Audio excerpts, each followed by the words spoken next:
Welcome to our channel. ఈ వీడియోలో మనం ఎక్సర్సైజ్ 11.4లో 7th ప్రాబ్లం నుంచి 12th ప్రాబ్లం వరకు నేర్చుకుందాం. మీకు ప్రీవియస్ ఎక్సర్సైజెస్ వచ్చేసరికి నేను లింక్ డిస్క్రిప్షన్లో ఇస్తాను, అది చూడండి.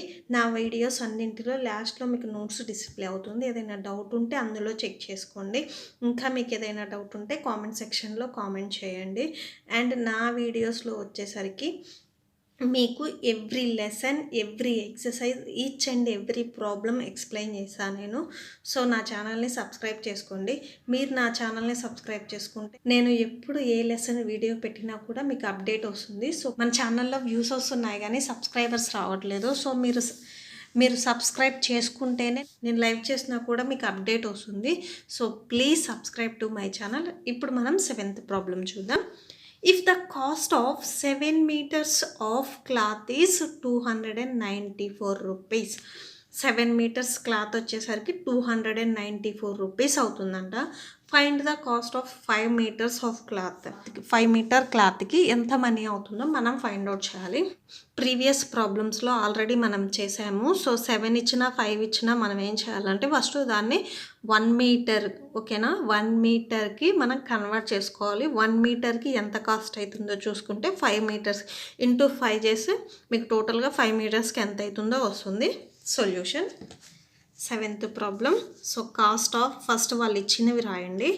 Cost of 7 meters, cost of 7 meters of cloth. So 7 meters cloth ఎంత ఇచ్చారు? 294 rupees ఇచ్చారు. ఇప్పుడు మనం 1 మీటర్కి ఎంత అవుతుందో ఫైండ్ అవుట్ చేద్దాం. Cost of 1 meter of cloth. So cost of 1 meter cloth అంటే ఏం లేదు, 294/7 వేసేసేయండి. సో 7th టేబుల్లో క్యాన్సిల్ చేయండి. 7 1s 7 4s 28 వస్తుంది కదా. 29 - 28 అంటే ఇక్కడ 1 ఉంటుంది, ఇక్కడ 4 ఉంది కదా, అంటే టోటల్ 14 ఉన్నట్టు. 7 2s అంటే 42 rupees అవుతుంది 1 meter క్లాత్ వచ్చేసరికి. ఇప్పుడు మన 5 metersకి ఫైండ్ అవుట్ చేయమన్నారు కదా. సో రాయండి. Therefore the cost of 5 meter, the cost of 5 meters of cloth equal to 42 rupees కదా. ఈచ్ వన్ 42 into 5 అయినా రాయొచ్చు, ఆర్ 5 into 42 అయినా రాయొచ్చు. దట్ ఈక్వల్ టు మల్టిప్లై చేయండి. 5 2s 10, 1 ఉంది, 5 4s 20 + 1 అంటే 21, అంటే టోటల్గా మీకు 210 rupees అవుతుంది 5 meters క్లాత్ కొనాలంటే. సపోజ్ ఇక్కడ 6 ఇస్తే 42 into 6 వేశారు. ఓకే, మీకు ఈ ప్రాబ్లమ్స్ ఎగ్జామ్లో వచ్చేసరికి ఇలా ఇవ్వాలనేం రూల్ లేదు, జస్ట్ ఈ మోడల్ ఇస్తారు, మీకు అక్కడ వాల్యూస్ చేంజ్ చేస్తారు. సో మీరు కాన్సెప్ట్ గుర్తుంటే ఈజీగా ప్రాబ్లమ్స్ని సాల్వ్ చేయొచ్చు. నెక్స్ట్ మనం 8th ప్రాబ్లం చూద్దాం. A farmer has sheep and cows in the ratio. ఒక ఫార్మర్ దగ్గర షీప్ అండ్ కౌస్ ఉన్నాయి. సో వాటిని ఏం చేశారంటే ఇన్ని ఉన్నాయని పర్టికులర్గా ఇవ్వకుండా షీప్ అండ్ కౌస్ వచ్చేసరికి రేషియో ఇచ్చారు 8:3. ఈ 8 వచ్చేసరికి షీప్ది అవుతుంది, కౌస్ వచ్చేసరికి ఈ 3 అవుతుంది. First point, how many sheep has the farmer if he has 180 cows.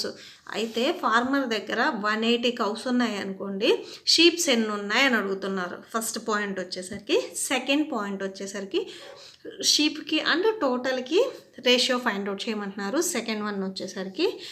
Third one, find the ratio of the total number of animals with the farmer to the number of cows with him.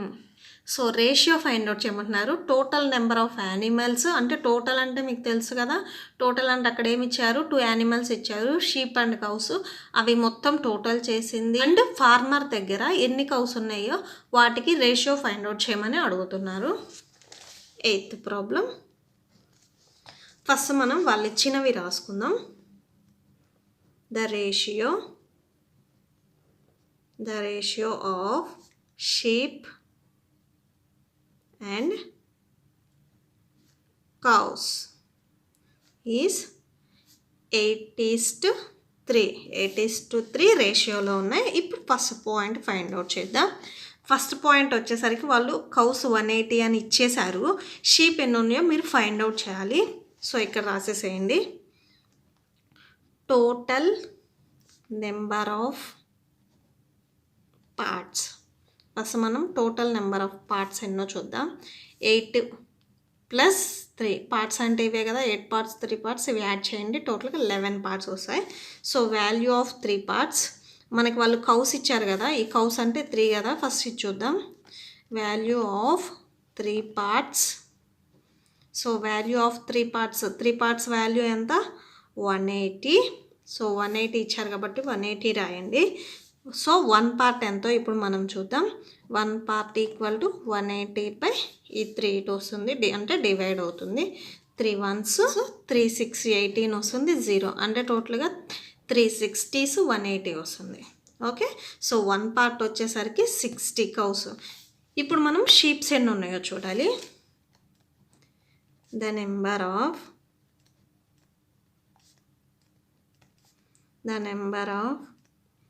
sheep that the farmer has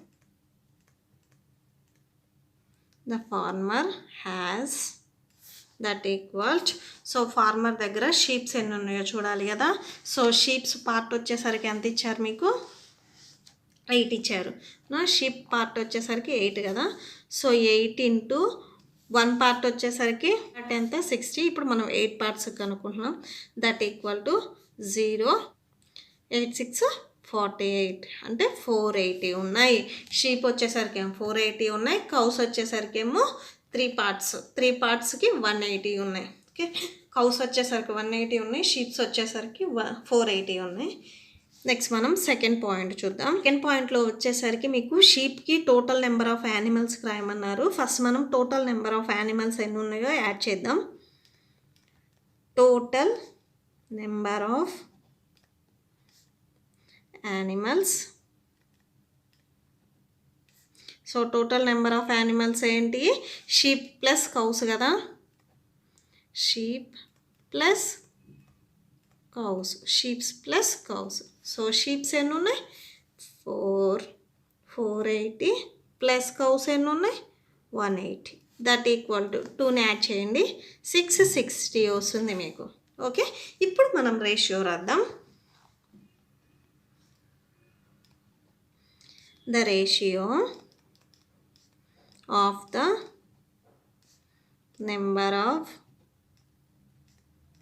sheep to that of total animals. So total యానిమల్స్కి షీప్స్కి మీకు రాయమన్నారు కదా. First sheeps కదా ఇక్కడ రాసింది. So sheeps ఎన్ని ఉన్నాయి? 480 ఉన్నాయి. ఇప్పుడు టోటల్ చేశారు కదా మీరు, ఎంత వచ్చింది? 660 వచ్చింది. దీన్ని మీరు సింప్లెస్ట్ ఫామ్లో అయినా రాయొచ్చు, అంటే క్యాన్సిల్ అయితే క్యాన్సిల్ చేయొచ్చు. 0 0 క్యాన్సిల్. సో సెకండ్ టేబుల్లో క్యాన్సిల్ చేయండి. 2 33s 2 2s 2 4s 8 వస్తుంది. నెక్స్ట్ ఏ టేబుల్లో క్యాన్సిల్ అవుతాయి? థర్డ్ టేబుల్లో క్యాన్సిల్ అవుతుంది. 3 11s 3 8s 24. దట్ = 8:11 వచ్చింది. నెక్స్ట్ థర్డ్ పాయింట్ చూద్దాం.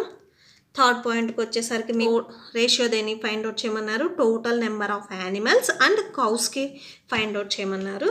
సో ఇక్కడ మళ్ళీ రాయండి. Ratio of total number of animals and cows. So total number of యానిమల్స్కి అండ్ కౌస్కి రేషియో రాయండి.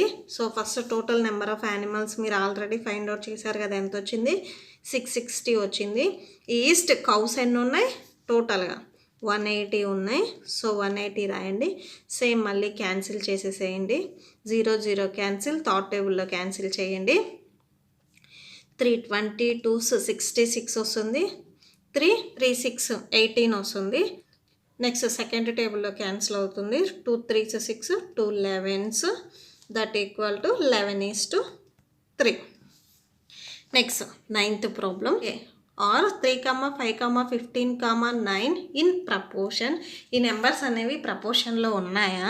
If we change their order, వాటి ఆర్డర్ని చేంజ్ చేసి, అంటే ఈ ఆర్డరే కాకుండా సపోజ్ 5 ముందు రావచ్చు, 3 అనే నెంబర్ సెకండ్ రావచ్చు. ఓకేనా. Can we think of proportional pairs, అయితే అవి మళ్ళీ ప్రపోర్షన్లో ఉన్నాయా. Right as many proportional statement as you can for the above example. వాటిని యూస్ చేసి ఏమేమి ప్రపోర్షనల్లో ఉన్నాయో మనం ఆ నెంబర్స్ని చేంజ్ చేసి రాస్తే సరిపోతుంది. ఫస్ట్ అక్కడ ఇచ్చినవే ఫస్ట్ ప్రపోర్షన్లో ఉన్నాయా లేదా చెక్ చేద్దాం. 9th problem solution. First given numbers రాయండి. Given numbers 3, 5, 15, 9. ఓకే, ఇప్పుడు మనం రేషియో రాద్దాం. Ratio of 3:5. ఫస్ట్ ఇవి 2 రేషియో, నెక్స్ట్ ఈ సెకండ్ తీసుకోండి. Ratio of 15:9. ఓకే, రేషియో రాసాం ఈ రెండింటికి. ఇప్పుడు ఇవి 2 ప్రపోర్షన్లో ఉన్నాయా అంటే 3:5 అండ్ ప్రపోర్షన్ సింబల్ వచ్చేసరికి ఇలా ఉంటుంది. మీరు ప్రపోర్షన్లో ఉంటే ఈ సింబల్ పెడతారు, లేకపోతే ఈ సింబల్ రాయకూడదు. 15:9 అంటే ఇక్కడ వచ్చేసరికి మీరు సింప్లెస్ట్ ఫామ్ చేస్తే ఇక్కడ తీసుకున్న రేషియో అండ్ ఇక్కడ తీసుకున్న రేషియో నెంబర్స్ సేమ్గా ఉండాలి. సపోజ్ ఇప్పుడు సింప్లెస్ట్ ఫామ్ 3:5 చేస్తే సేమ్ అదే వస్తుంది. అండ్ నెక్స్ట్ 15:9 అంటే ఏ టేబుల్లో క్యాన్సిల్ అయితే క్యాన్సిల్ చేయండి. 3 3s 9, 3 5s 15, 5:3 వచ్చింది. ఇవి 2 ఈక్వల్గా ఉన్నాయా, లేవు. సో ఇవి అనేవి ప్రపోర్షన్లో లేవు. 2 ఈక్వల్గా ఉంటే ప్రపోర్షన్లో ఉన్నట్లు, 2 ఈక్వల్గా లేకపోతే ప్రపోర్షన్లో లేనట్టు. సో లాస్ట్లో కన్క్లూడ్ చేయండి. Therefore 3, 5, 15, 9 are not in proportion. Okay, ఇవి ప్రపోర్షన్లో లేవు. నెక్స్ట్ ప్రపోర్షన్లో లేకపోతే ఏం చేయమన్నారు, ఆర్డర్ కూడా చేంజ్ చేయమన్నారు కదా. నెక్స్ట్ నేను వచ్చేసరికి ఈ 3 ఇదే తీసుకున్నా. సో నేను ఒక ఆర్డర్ రాసుకుంటున్నా, జస్ట్ చెక్ చేసుకుంటున్నాను అంతే. 3, 9 బిఫోర్ తీసుకొని వచ్చాను అండ్ 5, 15. ఓకే, నేను సేమ్ అవే నెంబర్స్ నేను ఇక్కడ ఆర్డర్ చేంజ్ చేసుకున్నాను అంతే. సో ఇవి కూడా ఉన్నాయా లేదా చెక్ చేయండి. రేషియో, సో రేషియో రాయండి. ఫస్ట్ 3:9 తీసుకోండి అండ్ ఇంకొక రేషియో వచ్చేసరికి 5:15 తీసుకోండి. సో క్యాన్సిల్ అయితే క్యాన్సిల్ చేయండి, క్యాన్సిల్ అవ్వకపోతే పర్లేదు అలానే ఉంచేసేయండి. 3 1s 3 3s అంటే 1:3 వచ్చింది. ఇక్కడికి వచ్చేసరికి 5 1s 5 3s 1:3 వచ్చింది. ఓకే, రెండింటికి ఈక్వల్గా వచ్చింది 1:3 1:3 అని. సో ఇవి ప్రపోర్షన్లో ఉన్నాయి కదా, కన్క్లూడ్ చేయండి. Therefore 3, 9, 5, 15 are in proportion. Okay, proportion అంటే ఏం లేదు, మీకు 2 రేషియోస్ చేసినప్పుడు ఈక్వల్గా వస్తే ప్రపోర్షన్లో ఉన్నట్టు, ఈక్వల్గా రాకపోతే నాట్ ప్రపోర్షన్లో ఉన్నట్లు అంతే. నెక్స్ట్ మీ ఇష్టం, ఆర్డర్ని చేంజ్ చేసుకొని ఎన్నైనా రాసుకోవచ్చు. Okay, 5, 15, 9 are in proportion. మీరు సేమ్ వీటిని కూడా ఇలానే చెక్ చేయండి, కంపల్సరీగా ప్రపోర్షన్లో ఉంటాయి. ప్రపోర్షన్. నెక్స్ట్ ఇంకా ఏ నెంబర్స్ ఉంటాయి, 3, 5, 9, 5 are in proportion. That implies next 9, 3, 15, 5 are in proportion. ఈ 3 కూడా ప్రపోర్షన్లో ఉంటే మీరు సేమ్ ఇలానే చెక్ చేసుకుంటే మీకు అర్థమైపోతుంది. నెక్స్ట్ మనం 10th ప్రాబ్లం చూద్దాం. 10th problem, the temperature has dropped by 15 degrees Celsius in the last 30 days. Temperature అనేది తగ్గుతూ ఉందంట, 15 degrees Celsius తగ్గిందంట గడిచిన 30 daysలో. If the rate of temperature drop remains the same, how much more will the temperature drop in the next 10 days. 30 daysకి వచ్చేసరికి 15 degrees Celsius temperature తగ్గింది. అయితే నెక్స్ట్ వచ్చే 10 రోజుల్లో ఎంత టెంపరేచర్ తగ్గుతుంది అని అడుగుతున్నారు. మీకు ఆల్రెడీ ఇక్కడ చూస్తే అర్థమైపోతుంది. 30 డేస్కి 15 డిగ్రీస్ తగ్గింది. అంటే ఈచ్ డేకి, అంటే ఒక్క డేకి, ఒక రోజుకి వచ్చేసరికి 1/2 డిగ్రీ సెల్సియస్ అనేది తగ్గుతూ ఉంది. అదే 10 డేస్కి వచ్చేసరికి ఎంత తగ్గుతుంది? రోజు డైలీ హాఫ్ తగ్గింది అనుకోండి, 10 డేస్కి ఎంత తగ్గుతుంది? 5 డిగ్రీ సెల్సియస్ తగ్గుతుంది. అవునా? సో ఇదే మనం స్టెప్స్లో రాద్దాం. 10th problem. సో ఫస్ట్ మనం వాళ్ళు ఇచ్చింది రాసుకుందాం. In 30 days the temperature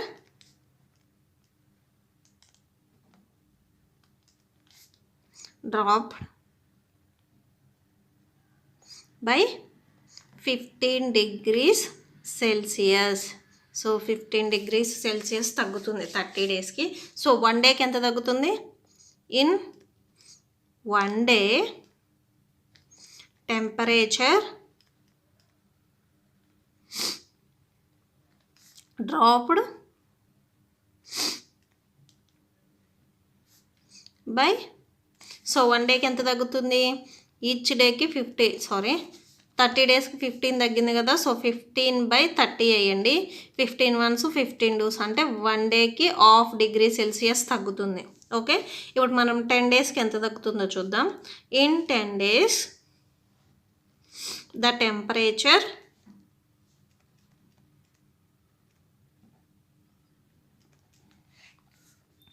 will drop by, so 10 డేస్కి ఎంత తగ్గుతుంది? ఏం లేదు, 10 ఇంటూ ఈచ్ డేకి హాఫ్ కదా. సో హాఫ్ రాసేసేయండి. 10 1s 10/2 అంటే 2 1s 2 5s that equal to 5 degree Celsius తగ్గుతుంది. సపోజ్ 10 డేస్లో 20 ఇచ్చారనుకోండి, 20 ఇంటూ హాఫ్ వేస్తారు అంటే మీకు ఆన్సర్ వచ్చేసరికి ఇక్కడ 20/2 వస్తుంది. అంటే 10 డిగ్రీ సెల్సియస్ తగ్గుతుంది. Next 11th problem. Fill in the following blanks. ఈ కింద ఇచ్చిన బ్లాంక్స్ని మనం ఫిల్ చేయాలి. సో సొల్యూషన్ చూద్దాం. 11th problem. సో అక్కడ ఇచ్చింది నేను ఒకసారి రాసుకుంటున్నాను. 15/18 దట్ ఈక్వల్ టు బై 6 ఇచ్చారు. 10 next that equal to 30. Okay, ఇలా ఇచ్చారు. ఇప్పుడు చూడండి, మీరు దీన్ని సింప్లిఫై చేసినా కానీ లేదా మల్టిప్లై చేసినా కానీ డివైడ్ చేసినా కానీ ఇక్కడ వచ్చేసరికి 6 వచ్చింది. ఇక్కడ ఈక్వల్ టు ఇచ్చారంటే ఈచ్ ఫ్రాక్షన్ అనేది మీరు డివైడ్ చేసినా మల్టిప్లై చేసినా ఆన్సర్ అనేది ఒకటే రావాలి. అది గుర్తుపెట్టుకుంటే సరిపోతుంది. సో 18 ఇక్కడ 6 వచ్చింది అంటే మేబీ 18ని డివైడ్ చేసి ఉంటారు. ఎందుకు 18 కంటే ఇక్కడ నెక్స్ట్ నెంబర్ అనేది చిన్నగా ఉంది. సో 18ని డివైడ్ చేసి ఉంటారు. మీరు సెకండ్ టేబుల్లో డివైడ్ చేశారంటే పైన న్యూమరేటర్ అనేది డివైడ్ అవ్వదు. 15 అంటే 5 ఉంది కాబట్టి. నెక్స్ట్ థర్డ్ టేబుల్లో ఈ రెండు డివైడ్ అవుతాయి. ఒకసారి చెక్ చేయండి జస్ట్ అంతే. 3 6 18 కదా. సో అంటే ఇక్కడ మీరు థర్డ్ టేబుల్లో వీళ్ళు డివైడ్ చేసి ఉండొచ్చు. 6 వచ్చింది కాబట్టి. నెక్స్ట్ ఇక్కడ థర్డ్ టేబుల్ ఇక్కడ ఏమొస్తుంది నెంబర్? 15ని 3తో డివైడ్ చేయండి. 15, సో 3 5s 15 కదా. అంటే ఇక్కడ ఆన్సర్ మీకు 5 వచ్చి ఉండొచ్చు. ఎలా వచ్చిందంటే నేను చెప్తాను చూడండి. సపోజ్ 15/18 ఉంది కదా. సో ఈ 15/18 ఇక్కడ మీకు 6 వచ్చింది. మల్టిప్లై చేస్తే మీకు పెద్ద ఆన్సర్ వస్తుంది. సో ఇక్కడ 6 వచ్చింది అంటే ఈ నెంబర్ని మేబీ డివైడ్ చేసి ఉండాలి. మీరు సెకండ్ టేబుల్ నుంచి చెక్ చేయండి. సెకండ్ టేబుల్లో 15 డివైడ్ అవ్వదు, 18 డివైడ్ అయినా. నెక్స్ట్ ఈ 2 నెంబర్స్ డివైడ్ అవ్వాలి. నెక్స్ట్ థర్డ్ టేబుల్ చెక్ చేయండి. థర్డ్ టేబుల్ చెక్ చేసినప్పుడు మీకు ఈ 2 నెంబర్స్ డివైడ్ అవ్వటమే కాదు, ఇక్కడ 6 వచ్చింది. సో మీరు థర్డ్ టేబుల్లో డివైడ్ చేసినప్పుడు 18ని ఇక్కడ 6 వచ్చింది అంటే మేబీ దీన్ని కూడా థర్డ్ టేబుల్లో డివైడ్ చేస్తే వచ్చేదే ఇక్కడ ఆన్సర్ అవుతుంది. 3 6 18 వస్తుంది. 3 5s 15 వస్తుంది. అంటే ఇక్కడ మీకు ఆన్సర్ వచ్చేసరికి 5 వస్తుంది. ఇవి ఈక్వల్ టు అన్నారు కాబట్టి మొత్తం ఒకేలాగా వస్తాయి. ఓకే, ఇప్పుడు చూడండి, ఈ నెంబర్ చిన్నది, ఈ నెంబర్ పెద్దగా ఉంది. మేబీ అంటే ఈ నెంబర్ని వేరే నెంబర్తో మల్టిప్లై చేశారు అంటే 5 2s 10 అయి ఉండొచ్చు. మేబీ 5 2s 10 చేశారు. 5 2s 10 వచ్చింది. నెక్స్ట్ ఇక్కడ 6ను కూడా మీరు 2తోనే మల్టిప్లై చేయండి. 6 2s 12 అంటే ఇక్కడ మీకు ఆన్సర్ వచ్చేసరికి 12 వస్తుంది. ఓకే, ఇప్పుడు చూడండి నెక్స్ట్ 12th టేబుల్లో మీకు 30 రాదు. ఈ 12 కంటే 30 ఎక్కువ ఉంది కానీ 12th టేబుల్లో మీకు 30 రాదు. అంటే ఇక్కడ ఇచ్చిన మేబీ నెంబర్ని ఇక్కడ వీళ్ళు వచ్చేసరికి మల్టిప్లై చేయలేదు. ఓకే, మల్టిప్లై చేయకుండా ఏం చేశారో చూడండి. మల్టిప్లై చేయలేదు. ఇక్కడ మీరు కాన్సెప్ట్ చూడండి కరెక్ట్గా. 15/18 మీరు డివైడ్ చేస్తే ఇక్కడ వచ్చేసరికి 5/6 ఉంది. దట్ ఈక్వల్ ఇక్కడ 5/6 ఉంది. అండ్ ఇక్కడ మీరు క్యాన్సిలేషన్ చేస్తే 10/12ని క్యాన్సిల్ చేస్తే 5 2 5s 10 వస్తుంది, 2 6 5/6 వచ్చింది. అండ్ నెక్స్ట్ పైన ఎంత నెంబర్ ఉంటే మీకు ఈ 30ని ఏ నెంబర్తో డివైడ్ చేస్తే మీకు ఇక్కడ డివిజన్ అనేది 6 రావాలి. సో అంటే 30ని మనం అంటే ఏదైనా 2 నెంబర్స్ని మల్టిప్లై చేసినప్పుడు అంటే ఈ 6కి మీరు ఏ నెంబర్ని మల్టిప్లై చేస్తే 30 వస్తుంది. ఇక్కడ 30 ఉంది కదా డివిజన్లో, అంటే ఈ 6కి ఏ నెంబర్ మల్టిప్లై చేస్తే 30 వచ్చింది? 6 5s 30, అవునా? సో ఇక్కడ ఈ కాన్సెప్ట్ అనేది సేమ్. 6 5s 30 మేబీ అంటే ఇక్కడ 5 ఉంటుంది కదా numerator, each and every one equal కదా, అంటే పై దానికి కూడా మీరు 5తోనే మల్టిప్లై చేయాలి, అంటే 25 వస్తుంది. మీరు ఒకసారి చెక్ చేసుకోండి, ఈ రెండు క్యాన్సిల్ అయితే 5/6 రావాలి మీకు ఆన్సర్. వస్తుందా లేదా చెక్ చేసుకోండి. 25/30 5 5s 25 5 6 30 అంటే 5/6 వచ్చింది answer. That's it. Next 12th problem. Ratio of breadth and length of A hall is 2:5. ఒక హాల్ యొక్క రేషియో అండ్ బ్రెడ్త్ ఇచ్చారు 2:5 అని. Complete the following table that షోన్స్ some possible breadths and length in a hall. అయితే మీకు ఆ ratio of length and breadth వచ్చేసరికి 2:5 రేషియోలో ఉన్నాయి. సేమ్ అలానే ఇక్కడ ఉన్న టేబుల్ని కూడా కంప్లీట్ చేయమని అడుగుతున్నారు. మీకు 12th వన్ వచ్చేసరికి టేబుల్ ఇలా ఇచ్చారు. సో ఇక్కడ వచ్చేసరికి చూడండి 2:5 రేషియోలో ఉన్నాయంట. బ్రెడ్త్ అండ్ లెంత్ వచ్చేసరికి 2:5 రేషియోలో ఉన్నాయన్నారు. అంటే ఇక్కడ చూడండి మీరు 10 25ని మీరు డివైడ్ చేస్తే ఎగ్జాక్ట్గా 2/5 2:5 అని రావాలి. 5 2s 10 5 5s 25 2:5 రేషియోలో ఉన్నాయి కదా. సేమ్ అట్లానే ఇప్పుడు మనం ఆ కాన్సెప్ట్ని ఇక్కడ అప్లై చేసాము. ఇక్కడ చూడండి 25 2s 50 వచ్చింది, అంటే 10 2s ఎంత వస్తుంది? 20 వస్తుంది. ఒకసారి మళ్ళీ చెక్ చేయండి, ఇక్కడ 2:5 వచ్చిందా లేదా అని చెక్ చేయండి. 20/50 వేయండి, చెక్ చేయండి. 0 0 క్యాన్సిల్. 2/5 వచ్చింది కదా, అంటే 2:5 2/5ని 2:5గా రాసుకోవచ్చు మనం. 2:5 వచ్చింది. ఓకే. నెక్స్ట్ చూడండి 22s 40 వచ్చింది, అప్పుడు 52s ఎంత అవుతుంది? 100 అవుతుంది. మళ్ళీ చెక్ చేయండి మీరు రాసింది కరెక్టా కాదా అని. 0 0 క్యాన్సిల్. 2 2s 4 2 5s 2/5 అంటే 2:5 రేషియోలోనే ఉంది. మీరు సపోజ్ 40ని నెక్స్ట్ 2 చేశారనుకోండి 80 వస్తుంది. అండ్ 100ని 100 × 2 చేస్తే 200 వస్తుంది. So 0 0 cancel. 2 4s 8 2 10s 40 వస్తుంది. 2 2s 2 5s అంటే 2:5 రేషియోలో వచ్చింది. సో మీరు ఇలాగ మల్టిప్లై చేసేసేయండి, మీకు కరెక్ట్గా ఆన్సర్ వస్తుంది. సో నెక్స్ట్ నెంబర్ ఎంత అవుతుంది? 80. ఇక్కడ 200. మిమ్మల్ని ఇట్లాగా 3 రాయమన్నారు. సో నెక్స్ట్ ఎంత వస్తుంది అంటే 18 మళ్ళీ 2తో మల్టిప్లై చేయండి, 160 వస్తుంది. ఇక్కడ 400 వస్తుంది. 160ని 2తో మల్టిప్లై చేయండి, 320 వస్తుంది. నెక్స్ట్ 400ని 2తో మల్టిప్లై చేస్తే 800 వస్తుంది. ఇవి డివైడ్ చేస్తే కూడా మీకు ఎగ్జాక్ట్గా 2/5 వచ్చినాయా లేదా చెక్ చేసుకోండి, సరిపోతుంది. నెక్స్ట్ ఇది ఫస్ట్ పాయింట్ కదా 12th దాంట్లో. సెకండ్ వన్ ఇచ్చారు చూడండి, మీకు ఏమిచ్చారు? Find the ratio of length to breadth of your class room. Ratio find out చేయమన్నారు, లెంత్ అండ్ బ్రెడ్త్ మీ క్లాస్ రూమ్ యొక్క. సో లెంత్ ఎంత ఉందో మనకు తెలియదు, మీ ఇష్టం ఏదైనా తీసుకోండి. నేను సపోజ్ ఎగ్జాంపుల్గా తీసుకుంటున్నాను. Length of our class room, మా క్లాస్ రూమ్ లెంత్ వచ్చేసరికి నేను 7 meters అనుకుంటున్నాను. And breadth of our class room, so breadth of our class room వచ్చేసరికి నేను 5 meters అనుకుంటున్నాను. ఇప్పుడు మీరు లెంత్ అండ్ బ్రెడ్త్ రాయండి, రేషియో ఫైండ్ అవుట్ చేయండి. The ratio of length to breadth of our classroom. Length and breadth ఏమొస్తుంది ratio 7 metres east 5 metres వస్తుంది. దీన్ని మనం 7:5గా రాయొచ్చు. దట్స్ ఇట్, అంతే. ఐ హోప్ మీకు ఈ వీడియో నచ్చితే ప్లీజ్ లైక్ చేయండి, షేర్ చేయండి అండ్ నా ఛానల్ని సబ్స్క్రైబ్ చేసుకోండి. మీరు సబ్స్క్రైబ్ చేసుకుంటేనే నేను లైవ్ చేసినా కూడా మీకు నోటిఫికేషన్ వస్తుంది. So please subscribe to my channel. Thank you. మీకు ఇప్పుడు నోట్స్ డిస్ప్లే అవుతుంది, ఒకసారి అది చెక్ చేసుకోండి మీకు ఏదైనా డౌట్ ఉంటే. Thank you.